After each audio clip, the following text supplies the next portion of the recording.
Good morning students.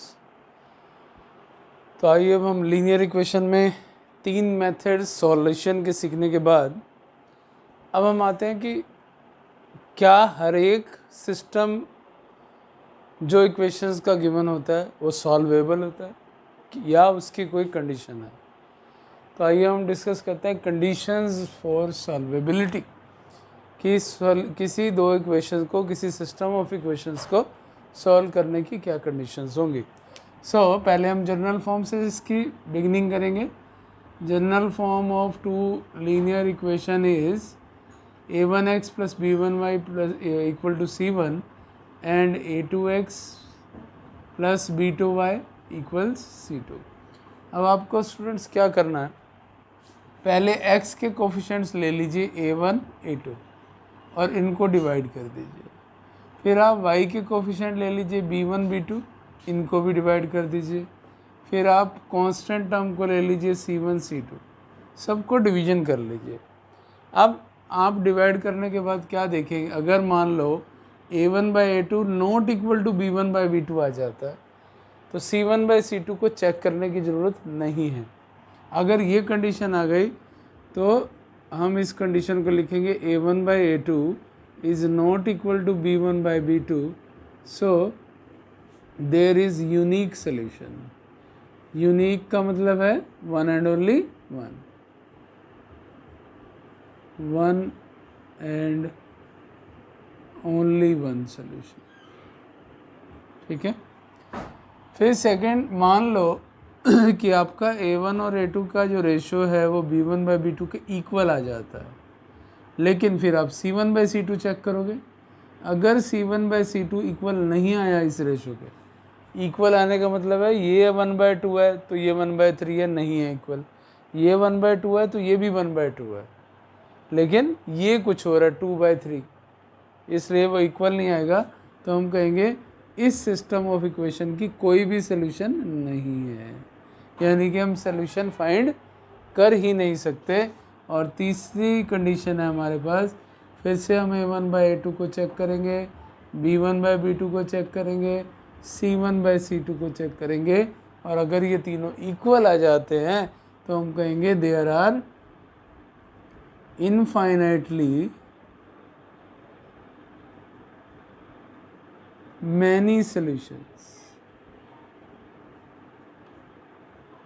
तो उसमें infinitely many solutions हो जाएंगे। तो आइए अब क्वेश्चंस के थ्रू हम इन सारी कंडीशंस को डिस्कस कर लेते हैं। तो हमने बिगिनिंग में क्वेश्चन लिया है, in the following system of equations determine whether the system has a unique solution, no solution और infinite many solutions. In case there is unique solution find it. तो हम देखते हैं इनमें से किसकी यूनिक सोल्यूशन होगी। अगर यूनिक होगी तो हम फाइंड भी करेंगे। तो पहले मैं इसका फर्स्ट पार्ट ले रहा हूँ।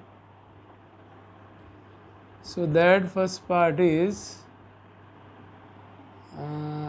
2x plus 3y equals 7 and 6x plus 5y equals 7। ठीक है। सो जो x के कोफिशिएंट हैं वो a1 a2 हैं, तो a1/a2 यानी कि 2/6 क्या आया आपका 1/3। उसके बाद b1/b2 को क्या होते हैं, y के कोफिशिएंट होते हैं 3/5। तो हमें बिगिनिंग में ही पता लग गया कि 1/3 इज़ नॉट इक्वल टू 3/5। चाहे आप डिवीजन भी कर लें तो इक्वल नहीं आएगा। तो इसका मतलब है अगर ये इक्वल नहीं आते तो देयर इज यूनिक सॉल्यूशन। अगर यूनिक है तो फाइंड करेंगे। अब फाइंड करने के लिए स्टूडेंट क्या करेंगे, हम पहले वाले 3 मेथड में से कोई भी एक मेथड यूज़ कर सकते हैं। चाहे एलिमिनेशन बाय सब्स्टिट्यूशन करें, चाहे elimination by equating the coefficients करें, और या क्रॉस मल्टीप्लिकेशन मेथड यूज़ करें। तो मैं क्रॉस मल्टीप्लिकेशन मेथड को ही प्रेफर करूँगा, हम उसी का यूज़ करेंगे। तो इसमें इसकी कोई सॉल्यूशन नहीं आती।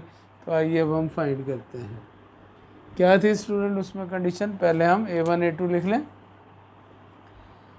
a1 is 2, a2 is 6, b1 is 3, b2 is 5, C1 is 7, C2 is also 7। क्या लिखते थे? x equals y equals -1। Yes, पहले क्या लिखेंगे हम? B1 B2, और यहाँ साइकिल चलानी है हमें। C के बाद A1 A2 B1 ना सॉरी, इसको रिपीट करते थे हम, फिर C के बाद फिर इसको रिपीट करते थे, फिर A के बाद B। तो ये हमने लिख दिया। फिर क्या हमने करना है? क्रॉस, ऊपर से नीचे, फिर down to up to down, down to up to down, down to. आइए इस कंडीशन को सॉल्व करके देखते हैं। x इक्वल्स वाई इक्वल्स -1, ठीक है। तो B1 B2 डालिए 3 5, C1 C2 डालिए 7 7, यस C1 C2 डालिए 7 7, A1 A2 डालिए 2 6, A1 A2 डालिए 2 6, B1 B2 डालिए 3 5।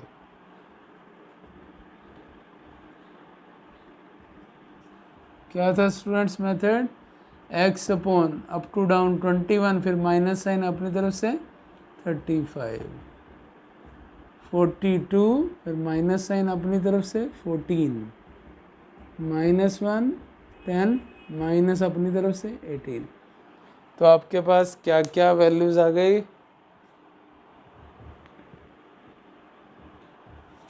आपके पास आ गया x upon -14, y upon 28 and -1 upon 10 -18 -8, minus minus cancel.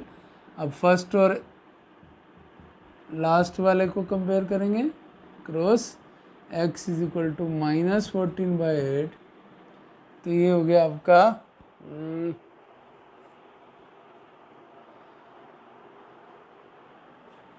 -21 35, 42 14 10 18, 28 -14, ठीक है, 4 2 4 Z 2 7 14, सो x इज -7/4 और y क्या आ जाएगा स्टूडेंट? 28/8 7/2। तो इस तरह हम इक्वेशंस को सोल्व कर सकते हैं। अब हम चेक कर लेते हैं क्या हमारा आंसर करेक्ट है। 2 into -7/4, it is -7/4, plus 3 into 7/2, 2 2 ज़ा 4, 2 LCM, -7 plus 21, that is 14/2, that is equal to 7। तो हमारा आंसर करेक्ट है। चलिए स्टूडेंट्स, अब सेकंड पार्ट को चेक करते हैं। Solution to 6x + 5y = 11, 9x + 15/2 y = 21। पहले तो इसका डिनोमिनेटर में 2 है, तो आप एलसीएम लेके रिमूव करिए। एलसीएम ले लीजिए, सारी इक्वेशन को 2 से मल्टीप्लाई कर दीजिए, एक ही बात होती है। सो इट इज़ 18x, 2 से 2 कैंसिल, 15y = 42। तो आपकी ये दो इक्वेशन आ गई। ये हो गए A1 A2, ये हो गए B1 B2, ये हो गए C1 C2। चेक करते हैं। A1/A2 is 6/18, 1/3। B1/B2 is equal to 5/15, ये भी 1/3 आ गया। तो अब हमें C1/C2 चेक करना पड़ेगा, क्योंकि फर्स्ट टू इक्वल आ चुके हैं। C1/C2 इज 11/42, ये 1/3 नहीं आता।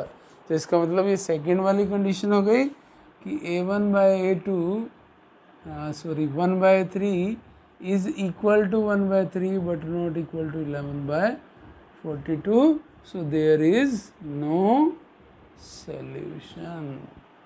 ठीक है। थर्ड पार्ट,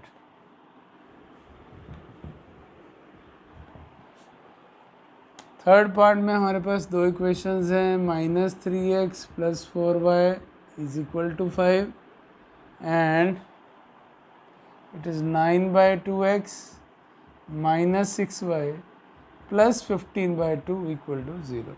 सेकेंड में फिर से एलसीएम लेना पड़ेगा 2, सारी इक्वेशन को 2 से मल्टीप्लाई कर दीजिए, 12y 15/2 × 2 और 0/2 तो 0 ही रहेगा, ये कैंसिल हो गए। तो इट इज़ 9x - 12y, अब ये +15 है तो उधर जाके क्या हो गया -15। ठीक है, अब चेक कीजिए a1/a2, x के कोफिशिएंट -3/9 क्या आया -1/3, y के कोफिशिएंट b1/b2 4/-12, तो ये भी क्या आया -1/3। c1/c2 चेक कीजिए अब 5/-15।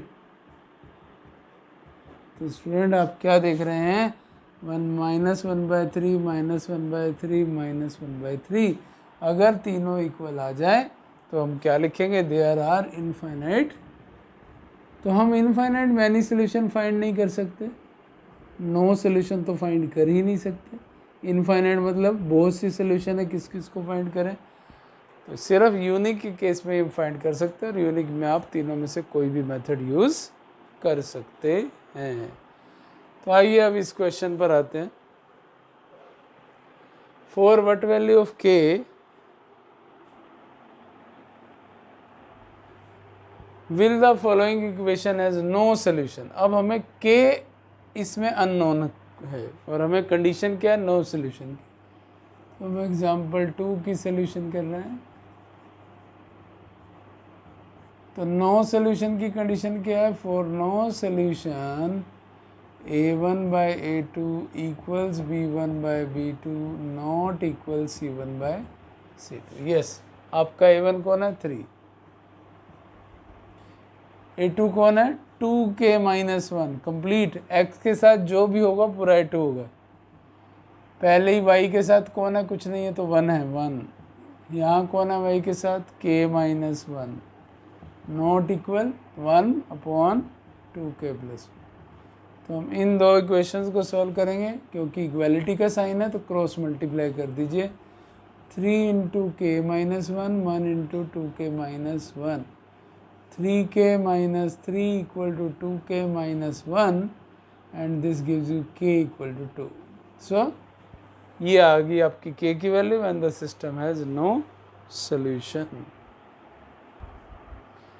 तो ये स्टूडेंट एग्जाम्पल 3 है, find the values of p and q for which system has infinite solution.